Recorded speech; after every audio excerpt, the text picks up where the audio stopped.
I am really hoping that this doesn't cut out on me like the last video did, and I can just get it all done in one shot here, or two shots, I guess. So we're looking at section 2.2. It does say section 2.2 and 2.3. I'm just going to do section 2.2 in this video, and we'll do section 2.3 in a separate one. All right, first, an important distinction. The square root of 25 equals x versus x squared equals 25. They seem very similar to each other. But there is a difference. The square root of 25, a square root is only going to have a positive solution. The square root of 25 is only going to be 5. And there's a reason for that that gets into some graphs and some different things. But this might be something to have as a notes kind of ready to go. But the square root of 25 is going to be 5. X squared equals 25, that's a little bit different. X squared equals 25, 5 times 5 is 25, but negative 5 times negative 5 is also 25. And so if it seems like a trivial difference in what they're asking, but the square root of a number is only going to give us the positive solution to that. If you're asking some number squared equals 25, it could be the positive or the negative solution. And I'm going to show you two examples of how this plays out in a problem, but it's a small difference. It takes some practice, but the square root of 25, the question they're asking here is for the positive result of that answer. Square root of 25 is going to be positive 5, x squared plus minus 5. Okay, I think I've hammered that too many times now. Here's an example. So we want to solve for x. Okay, we want to solve for x, and this says that x plus 3 squared equals 49. I'm going to take a quick tangent off of this and say this x plus 3 squared. We call this a square trinomial or a square function, a square quadratic, and we're going to, when we talk about completing the square in a little bit, here's an example of a square quadratic function. So we've got x plus 3 squared equals 49. Now, if we go back here, some number squared equals 25, we got a positive or a negative solution. So something squared equals 49, that something could be a positive 7 or a negative 7, because 7 squared is 49, and negative 7 times negative 7 is 49. And so x plus 3, whatever's in the parentheses here, is going to either be the positive 7 or the negative 7. And so it's going to be plus or minus the square root of 49, which happens to be 7 in this case. If it was x plus 3 squared equals 48, it'd be plus or minus the square root of 48. And we might be able to simplify that. I think we probably could, but it'd be the square root of 48. And so that's where I'm going at with this, is the question that's being asked is something squared equals 49, so it's going to be plus or minus. Now we can solve it, though. So x plus 3 equals the plus or minus 7. If I want to get x by itself, I want to isolate that variable. I'm going to subtract 3 from both sides. So x is going to equal positive 7 minus 3, or x is going to equal negative 7 minus 3. So we're still going to get two results. You could have expanded this out and got x squared plus 6x plus 9 equals 49, subtracted 49 from both sides, factored it, used the zero product. You could have done all of that to find the answer, and that would have worked. You could have done it that way. However, if it is this perfect square trinomial, you can simply do it this way and say, well, x plus 3 squared equals 49. Well, x plus 3 has to be positive plus or minus square root of 49, and solve it this way. So 7 minus 3 is 4, and negative 7 minus 3 is negative 10. So we solve this by essentially taking the square root of both sides of this equal sign and knowing that it's plus or minus. You might see a question that asks about a solution set. You might see this curly Q brackets. This is another way of writing that x could be 4 or negative 10. I'm not going to require you to put it in this form, but if you see this form, that's what they're looking at, is the two different solutions. Okay, a slightly different problem. So this last one started with x plus 3 squared equals 49. Now we're starting with the square root of something. Plus 1 equals 4. So if we want to solve this equation for x, we want to get x by itself. So we're really looking at this as a grouping, as a way of having parentheses. So we're going to subtract 1 from both sides first. And now, just like back at, I think I just showed the answer, but back here, if the square root of 25 equals x, we're just looking for the positive result. So we have this square root already down. And so if we go back in here, I want to say that the square root of 2x plus 1 equals 9. And if you're lost on that, another way to kind of view it or think about it is to square both sides. The square and the square root would cancel each other away, and 3 squared is 9. But the question is, the square root of something equals 3. So this 2x plus 1 is something. The square root of something equals 3. Well, the square root of 9 equals 3. So 2x plus 1 has to be 9. So we can subtract 1, divide by 2, and we have our solution, x equals 4. Hopefully that wasn't as confusing as I could have made it, but it takes some practice to get used to that, but you're going to subtract 1 from both sides. If you have a square root already, you're going to square both sides is kind of what's going on, and you're going to have a positive result. It starts with this, x plus 3 squared equals 49. You take the square root of both sides, you're going to have a plus or minus.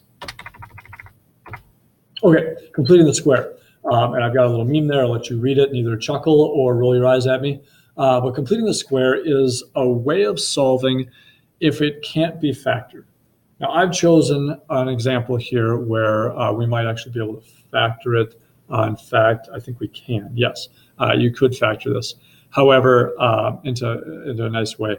But I'm using this as an example for other ones that you wouldn't be able to factor. But completing the squares, it's the more I do it, the more I appreciate it, and the more I like it, the more I use it. We are going to look at another way of doing things too, but completing the square is one way.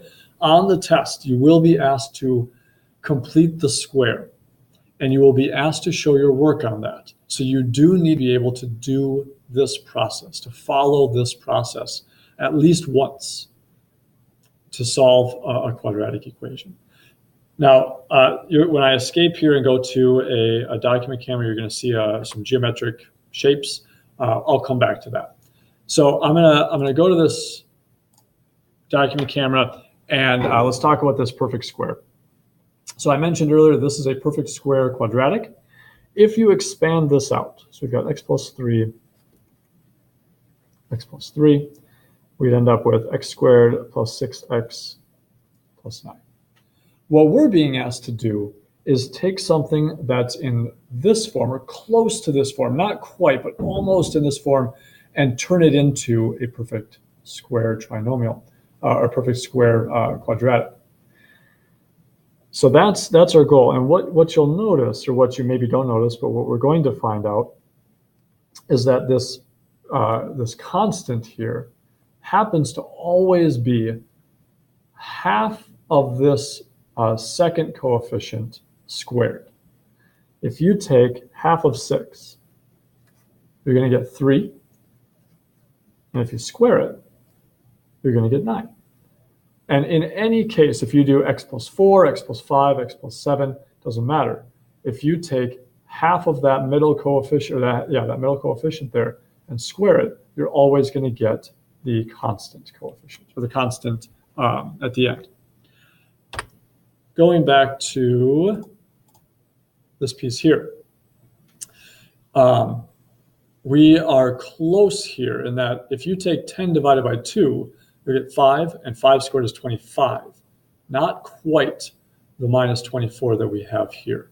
So what we need to do, put the paper over, here we go. What we need to do is get this so it's almost in the right form. So we're going to add 24 to both sides. We're going to have x squared plus 10x equals 24.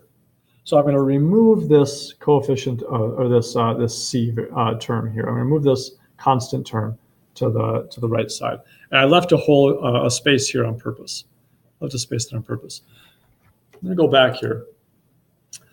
Now that we have that, x squared plus 10x, and we're going to forget about this minus 24, geometrically, what that looks like is this. X times x is x squared, and b, 10 in this case, times x gives us this rectangle bx. And we're gonna rearrange that rectangle a little bit to try and quite literally complete this square. And it's harder to see with these letters involved. And so I'm gonna try and show you with the numbers. You don't have to do this every time. I'm not gonna ask you to show me what this looks like geometrically. But if we have x times x is x squared, so we have a square there, plus 10 times x. So this rectangle here, the area would be 10 times x, so we'd have 10x. So that's kind of what they were looking at in that B thing that I had up there a minute ago with that graphic. What they're saying is this is a rectangle. This is not a square. We've got x and 10. There's that kind of line right there, x. So that's 10x, and that's x squared right there. That's not a square. We want to make this into a perfect square. Well, if we cut half of this rectangle right there and just kind of shift it down here, and you could physically cut this out and do this, and it would work. We'd end up with something like this, where this is 5x. That's x and x, so that's x squared. And this is 5. So I cut this in half and just shifted it down there. So that's 5, that'd be 5x. So what we've got this x squared, we've got 5x and 5x, which again, I told you earlier, we're going to cut this middle term in half. 10 divided by 2 is 5, so there's the 5x and the 5x. And we're missing something right here.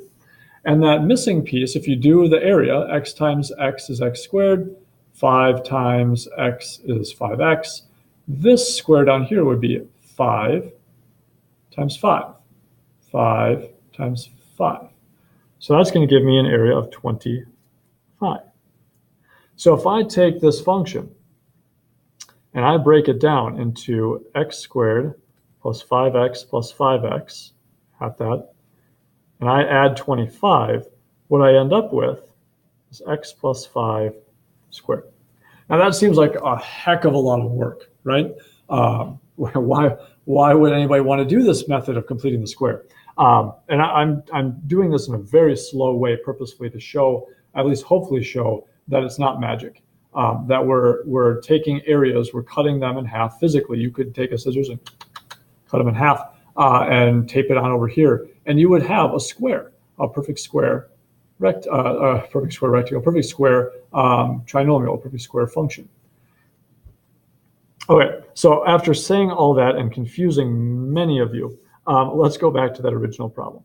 So I'm going to move over here so I can kind of cut this off. Here's the geometry.